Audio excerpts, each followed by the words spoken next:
You're with Amir Khan now. Amir, we have a grand opening at the Dubai Sauce Modern Grill here in Hollywood, California.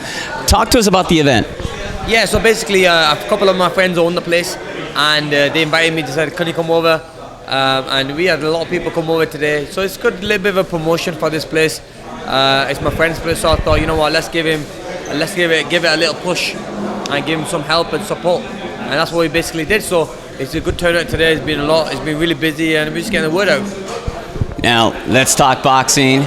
Only one ring appearance in 2016. Are we looking to have a lot more fights in 2017? Oh, definitely, hopefully 2 fights 2017. Just had the hand operation, hand's going to be okay, and we just take it from there. Obviously the fight against Canelo obviously didn't go the right way. I had the hand problem as well, so I decided to get that fixed. But I'm just blessed to be in good state of mind, and be good physically and mentally. I'm going to be back stronger. So come 2017, get 2 fights down in that year, and just take it from there.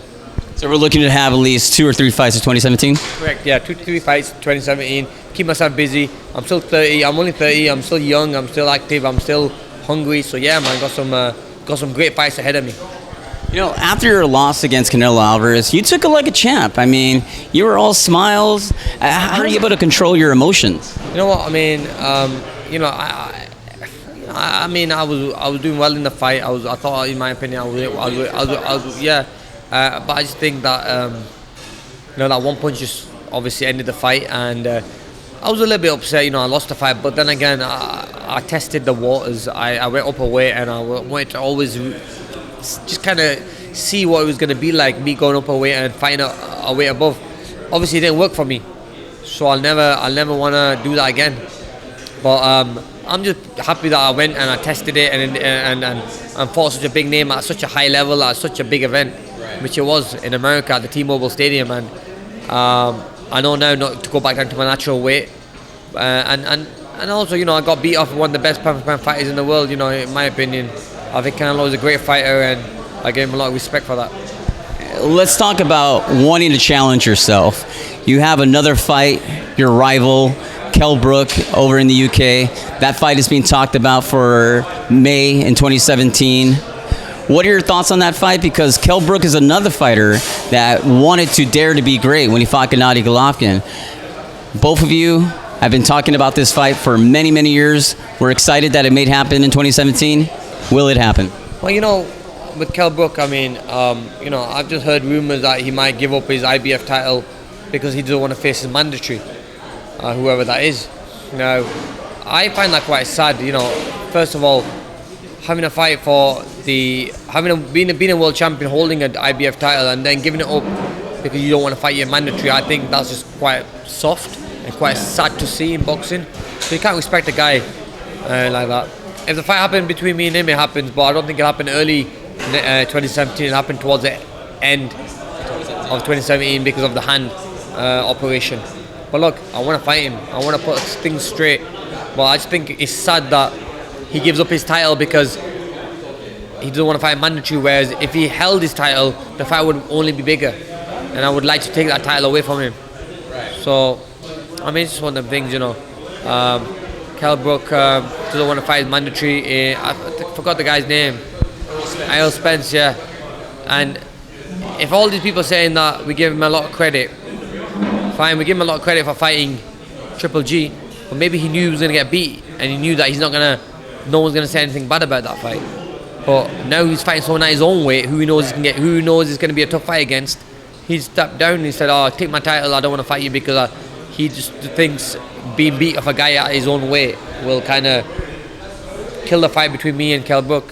So he's only going for that money fight. So, I mean, let's see. Errol Spence is the mandatory for the IBF title, the title that Kell Brook holds. Have you seen Errol Spence, and what do you know about him as a fighter? I think Errol Spence is a great fighter. I think he's, obviously he's beatable, and obviously every fighter is beatable, and but he's a young, hungry fighter and wants to be the best, destined for greatness, and he is making a lot of noise, doing great things in boxing. So yeah, I have a lot of respect for him. I think he's a good fighter. There's talks about you getting back in the ring in 2017 for March or April. Can you tell us who the opponent is? And when will you be fighting exactly? So if I do fight, it'll be April. And opponent-wise, I'm looking at a few names. I've left it to Al Heyman. Al Heyman is my advisor. He's managing all that side for me, making sure he gets me the right fight and get back in the ring again and get a good win, and then move to a big fight. It could be the winner of Danny Garcia Thurman, or it could be a Kell Brook fight. Whoever they put in front of me, I'm ready for.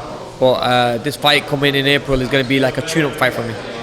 Rumors are circulating that it could be possibly on the Anthony Joshua Klitschko. No, not happening. You know what? I heard that as well. Someone said that. Not happening, man. I'm a superstar in my own way. You know what I mean? And I can sell out arenas in the UK myself. But no disrespect. I mean, it'd be nice to fight on the same card as a great heavyweight fight. But no, that's all rumors. I've not heard anything from that. So yeah, that's news to me. With your time away from boxing, you've been doing a lot of charity work, around the world. Talk to us about that. Yeah, I do a lot of charity work. I have the Amir Foundation. Basically, the Amir Foundation helps the less fortunate people around the world, building water wells, rebuilding houses for them, giving food, clothing, and just supporting them. So I have the foundation that is doing a lot of work, and I'm really looking forward to seeing what the future holds for the foundation, because we've just now teamed up with another charity organisation in the UK, which is Bernardo's, and also want to now do some more work with like the Prince's Trust in the future and other big charities. So yeah, I mean, charity work makes me humble, brings me down to earth, and keeps my feet on the ground, and just kind of keeps me going, really, because I could be sat doing nothing, but I think by helping the less fortunate, having a name and helping the less fortunate, makes me happy as well, and God blesses you in other ways. You've been very vocal about wanting to take the winner of Danny Garcia versus Keith Thurman. Now, that's a very interesting fight that's going to be taking place in March of 2017. Can you break down that fight for us? Yeah, I break that down fight. I think Garcia wins that fight. I think he wins in style. I think he's going to be the smarter fighter, and he's going to beat the... he's been in with better opposition as what Garcia has. So I think Garcia, in my opinion, wins that fight all day long. Yeah. It'd be tough. I think he's just been in with better opposition, and he just obviously has that look on his side as well. Yeah. Also, he's a good boxer when it comes down to it, with good power. I don't think Keith Thurman's boxed anyone as strong or as good as Danny Garcia yet. That's why.